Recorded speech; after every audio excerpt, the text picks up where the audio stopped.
Morning. नमस्कार दोस्तों, स्वागत है आप सभी का आज के मुख्य समाचार में। तो चलिए जानते हैं दिन भर की 25 बड़ी खबरों को फटाफट अंदाज में। पर आगे बढ़ने से पहले वीडियो को लाइक और चैनल को जरूर सब्सक्राइब करें, साथ में लगे नोटिफिकेशन को ऑन करें।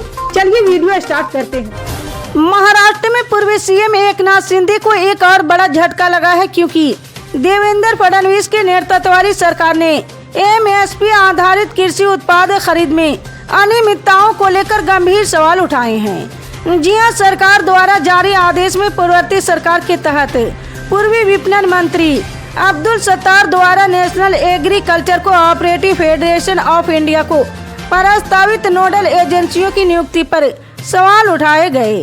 जी हां, मुख्यमंत्री देवेंद्र फडणवीस के नेतृत्व में सरकार नोडल एजेंसियों की नियुक्ति, रणनीति निर्माण और खरीद एजेंसियों की चयन को लेकर नई नीति तैयार करने की योजना बना रही।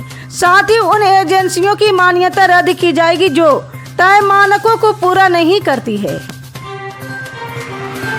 राष्ट्रीय जनता दल अध्यक्ष लालू प्रसाद यादव ने प्रधानमंत्री नरेंद्र मोदी की बिहार दौरा पर कटाक्ष करते हुए उन्होंने कहा है कि राज्य में झूठ और जुमलों की बरसात हुई। जी हां, लालू यादव ने सोमवार को सोशल मीडिया एक्स पर पोस्ट किया, प्रधानमंत्री बिहार में है, इसलिए आज बिहार में झूठ और जुमलों की बरसात हुई।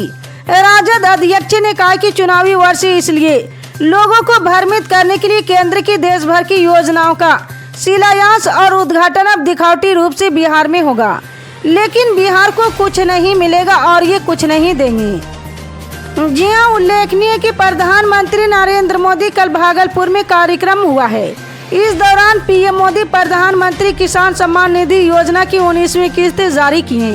प्रधानमंत्री नरेंद्र मोदी बांका, बेगूसराय, खगड़िया, पूर्णिया, कटिहार, मधेपुरा, किशनगंज, अररिया, लखीसराय, जमुई और मुंगेर जैसे कई पड़ोसी जिलों के किसानों के साथ बातचीत करने के अलावा हवाई अड्डा मैदान में एक सार्वजनिक रैली को संबोधित किए। जी हां, प्रधानमंत्री दौरे के मद्देनजर सुरक्षा के व्यापक इंतजाम भी किए गए थे। जम्मू कश्मीर में प्रतिबंधित संगठन जमाते इस्लामी के कई पूर्व सदस्यों ने जम्मू कश्मीर में चुनाव लड़ने के लिए रविवार को नए राजनीतिक संगठन बनाने का ऐलान कर दिया है। जी हां, कुछ पूर्व सदस्य जो पिछले साल विधानसभा चुनाव में निर्दलीय उम्मीदवार के रूप में मैदान में उतरे थे, उन्होंने आपस में बात करके नया संगठन Jammu and Kashmir justice and development front बनाया। जी हां, ये ऐलान दक्षिण कश्मीर के कुलगाम जिले में कार्यकर्ताओं के एक सम्मेलन में किया गया है। जी हां, दक्षिण कश्मीर कभी जमाते इस्लामी का गढ़ था। सम्मेलन के बाद पत्रकारों से बातचीत करते हुए जमाते इस्लामी की पूर्व सदस्य और फ्रंट के अध्यक्ष शमीम अहमद ने कहा है कि उन्होंने एक नया आंदोलन शुरू किया। एक अन्य पूर्व सदस्य सैयद रेसी ने कहा कि नए फ्रंट का उद्देश्य एक ऐसी राजनीतिक व्यवस्था स्थापित करना है जो न्याय और वास्तविक विकास के प्रयासों पर आधारित हो। आम आदमी पार्टी दिल्ली में सत्ता गंवा चुकी है, लेकिन अभी भी एमसीडी उसके पास है। जी हां, विधानसभा चुनाव में हार के बाद पार्टी एमसीडी में एक्टिव हो गई। सोमवार को आपने हाउस टैक्स को लेकर कई बड़े ऐलान किए। पार्टी ने कहा कि वित्त वर्ष 2024 से 2025 के हाउस टैक्स का भुगतान समय से करने वालों का बकाया हाउस टैक्स माफ कर दिया जाएगा। जी हां, एक प्रेस कॉन्फ्रेंस को संबोधित करते हुए आप सांसद संजय सिंह ने कहा कि जो दिल्ली वाले समय से वित्त वर्ष 2024 से 2025 के हाउस टैक्स का भुगतान करेंगे, उनका पिछला बकाया सारा हाउस टैक्स माफ कर दिया जाएगा। इसके साथ ही वित्त वर्ष 2025 से 2026 में 100 से 500 गज के मकानों का हाउस टैक्स आधा कर दिया जाएगा। केंद्र सरकार ने प्रधानमंत्री किसान सम्मान निधि योजना की 19वीं किस्त पात्र किसान परिवारों के खाते में ट्रांसफर कर दी है। जी हां, पीएम किसान वेबसाइट के अनुसार ये राशि प्रधानमंत्री नरेंद्र मोदी की भागलपुर बिहार दौरे के दौरान वितरित की है। सरकार की तरफ से बताया गया कि कुल 9.8 करोड़ किसानों के खाते में ये किस्त गई है, जिसमें 22,000 करोड़ से ज्यादा की राशि ट्रांसफर की गई है। जी हां, राज्य सरकारें और केंद्र शासित प्रदेशों की प्रशासनिक संस्थाएं पात्र किसानों की पहचान करती है। अब तक इस योजना से 110 मिलियन से ज्यादा किसानों को लाभ मिल चुका है। पिछले किस्त में 5 अक्टूबर 2024 को महाराष्ट्र के वाशिम में लगभग 9.58 करोड़ किसानों को वित्तीय सहायता मिली थी। भाकियू के नेतृत्व में किसान फिर से अपने मुद्दों को लेकर मोर्चा खोलने की तैयारी में है। किसान अब दिल्ली को केएमपी के जरिए चारों तरफ से घेरेंगे। जी हां, रविवार को ये घोषणा भारतीय किसान यूनियन के राष्ट्रीय प्रवक्ता चौधरी राकेश टिकैत ने लोनी की मंडोला बिहार में आयोजित मजदूर किसान महापंचायत की। उन्होंने कहा कि देश में एक दिन खेती की हड़ताल होगी, तभी फसल की असल कीमत मिलेगी। जी हां, किसान अब लंबी लड़ाई लड़ने की तैयारी में हैं। रविवार को मंडोला बिहार में मजदूर किसान महापंचायत में भारतीय किसान यूनियन के राष्ट्रीय प्रवक्ता राकेश टिकैत शामिल हुए। उन्होंने कहा कि केएमपी के लिए जमीन देने वाले किसान 2016 से अधिग्रहण की लेकर लड़ाई लड़ रहे हैं। प्रशासन और सरकार बात करने को तैयार नहीं है। अधिग्रहण के बाद तय 10% भूखंडों का बेनामा किसानों को नहीं किया गया। किसानों की इस मामले को लेकर लोनी की मंडोला बिहार में मजदूर महापंचायत का आयोजन हुआ है।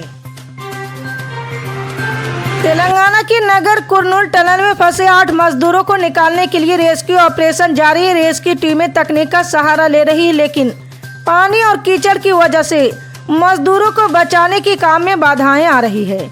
सूत्रों के मुताबिक एनडीआरएफ ने डॉग से की भी मदद रेस्क्यू में ली। इस बीच तेलंगाना के मंत्री जुलप्पी राव कृष्णा ने बड़ी जानकारी दी है। उन्होंने सोमवार को कहा कि टनल में फंसे मजदूरों की बचने की उम्मीदें बहुत कम है। हालांकि टीमें उनको जिंदा निकालने के लिए जुटी हुई है। जी हां, उत्तराखंड की सुरंग में फंसे श्रमिकों को बचाने वाले राइट माइनर्स के दल को भी ऑपरेशन में शामिल कर लिया गया है। सावधानी के साथ ऑपरेशन चलाया जा रहा। जी हां, मंत्री ने कहा कि ऑपरेशन को पूरा करने में फिलहाल 3 से 4 दिन और भी लग सकते हैं। बचाव दल के सामने बाधाएं आ रही, इसलिए काम में तेजी नहीं बरती जा रही है। उत्तर प्रदेश विधानसभा में बजट सत्र के पहले दिन मुख्यमंत्री योगी आदित्यनाथ और समाजवादी पार्टी के नेता प्रतिपक्ष माता प्रसाद पांडे के बीच विधानसभा की कार्रवाई के अनुवाद के लिए भाषाओं में अंग्रेजी को शामिल करने और उर्दू को हटाने को लेकर तीखी नोकझोंक हुई, जिसके बाद इंडियन एक्सप्रेस के साथ एक इंटरव्यू में विपक्ष के नेता माता प्रसाद ने अन्य मुद्दों के अलावा विवाद और अपनी पार्टी के रुख के बारे में बात की है। जी हां, उन्होंने कहा कि आप उर्दू को अनुवाद भाषा के रूप में शामिल करने पर क्यों अड़े हुए हैं। इस सवाल पर माता प्रसाद ने कहा कि क्योंकि अंग्रेजी से ज्यादा उर्दू सभी लोग बोलते हैं। उन्होंने आगे कहा कि खुद सीएम की भाषा भी उर्दू के शब्दों से भरे होते, लेकिन वो उर्दू नहीं रखेंगे क्योंकि उनका मानना है कि उर्दू अल्पसंख्यकों की भाषा है। लेकिन सच तो यह है कि उर्दू का इस्तेमाल ज्यादातर हिंदुस्तान और पाकिस्तान में होता है। क्या सीएम मशहूर लेखक फिराक गोरखपुरी को उर्दू इस्तेमाल करने के लिए कट्टरपंथी मानेंगे? सिर्फ फिराक ही नहीं, मुंशी प्रेमचंद ने भी स्कूल में उर्दू पढ़ी थी और उनकी शुरुआती रचनाएं उर्दू में थी। क्या वो भी उसी श्रेणी में आएंगे? उनकी मानसिकता सांप्रदायिक है, ये भाषा की बात नहीं है। दिल्ली एनसीआर को एक बार फिर भूकंप ने दहला दिया है। सुबह 11:46 में भूकंप के हल्के झटके महसूस किए गए।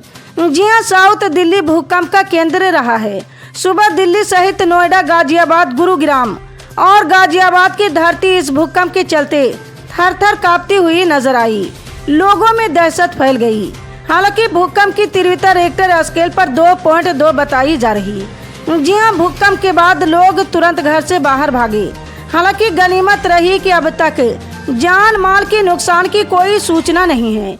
एक सप्ताह पहले ही दिल्ली में एक तेज भूकंप आया था, तब सुबह सुबह काफी तेज आवाज के साथ आए।